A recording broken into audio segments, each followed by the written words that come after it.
अरे छोड़ो आप क्या जया बच्चन मतलब इतना इम्पोर्टेंट मामला है, देश के करोड़ों SC/ST वर्गों के हितों का मामला है।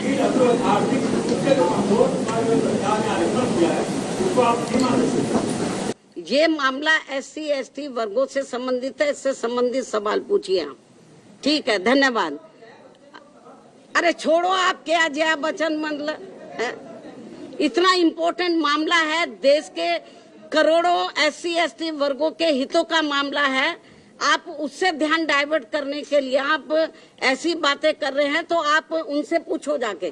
बसपा सुप्रीमो मायावती से जब एक पत्रकार ने सपा सांसद जया बच्चन को लेकर सवाल पूछ लिया तो वो भड़क गई और रहा कि छोड़ो आप जय बच्चन, ये आप उनसे जाकर पूछ लो।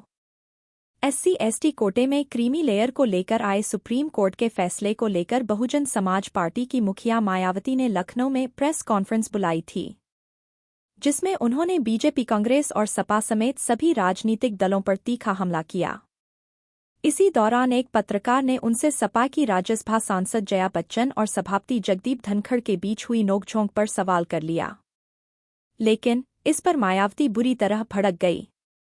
हुआ ये, मायावती ने SC/ST कोटे में क्रीमी लेयर के फैसले का विरोध में प्रेस कॉन्फ्रेंस बुलाई थी। तभी एक पत्रकार ने उनसे जया बच्चन के मामले पर सवाल पूछ लिया, जिसके बाद मायावती बुरी तरह भड़क गई। उन्होंने ये मामला SC/ST वर्गों से संबंधित है, इससे संबंधित सवाल पूछिए। तभी पत्रकार ने फिर कुछ कहा, जिस पर मायावती ने कहा, अरे छोड़ो आप क्या जया बच्चन मतलब इतना गंभीर मामला है, देश के करोड़ों SC/ST वर्ग के लोगों के हितों से जुड़ा मामला है और आप उससे ध्यान डाइवर्ट करने के लिए ऐसी बातें कर रहे हैं, तो आप ये उनसे पूछो जाकर। मायावती ने इस दौरान केंद्र और विपक्ष दोनों पर जमकर हमला बोला। बसपा सुप्रीमो ने अचानक मानसून सत्र को अनिश्चितकाल के लिए स्थगित करने पर सवाल उठाए और कहा कि ऐसा इसलिए किया गया है ताकि सुप्रीम कोर्ट द्वारा दिया गया ये असंवैधानिक निर्णय बना रहे।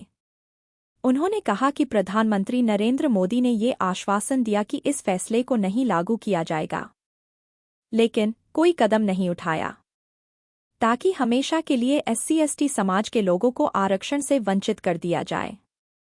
बसपा सुप्रीमो ने इस दौरान कांग्रेस और सपा पर भी निशाना साधा और कहा कि अब ये लोग किसी को संविधान नहीं दिखा रहे, अब ये आरक्षण की बात नहीं कर रहे कांग्रेस पार्टी एंड कंपनी के लोग, क्योंकि इन्होंने इस चुनाव में इन लोगों के साथ बड़ा विश्वासघात और धोखा किया। इनको कहा कि हम संविधान बचाएंगे, आपका आरक्षण खत्म हो जाएगा, अब ये चुप क्यों हैं?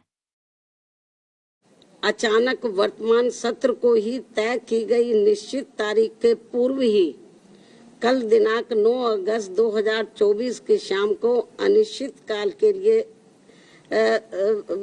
सदन जो है, संसद जो है वो स्थगित कर दिया गया, जिससे कि माननीय सुप्रीम कोर्ट द्वारा दिया गया ये असंवैधानिक निर्णय बना रहे। और दूसरी तरफ माननीय प्रधानमंत्री जी का ये हवाई आश्वासन देना कि माननीय सुप्रीम कोर्ट के इस निर्णय को नहीं लागू किया जाएगा और फिर इस मामले में कोई भी कदम ना उठाना, समूचे SC/ST वर्गों के लोगों को क्रीमी लेयर के बहाने तथा उनके बीच में उपवर्गीकरण करके उन्हें आरक्षण से ही हमेशा के लिए वंचित कर दिया जाए। तो अब ये संविधान नहीं दिखा रहे किसी को, अब ये आरक्षण की बात नहीं कर रहे कांग्रेस पार्टी एंड कंपनी के लोग और भी पार्टियों के लोग, क्योंकि इन्होंने इस बार जो 18वीं लोकसभा के आम चुनाव हुए हैं उसमें इन वर्गों के लोगों के साथ बड़ा विश्वासघात किया, धोखा दिया है। इनको कहा कि हम संविधान बचाएंगे, आरक्षण आपका खत्म हो जाएगा, अब ये चुप क्यों है?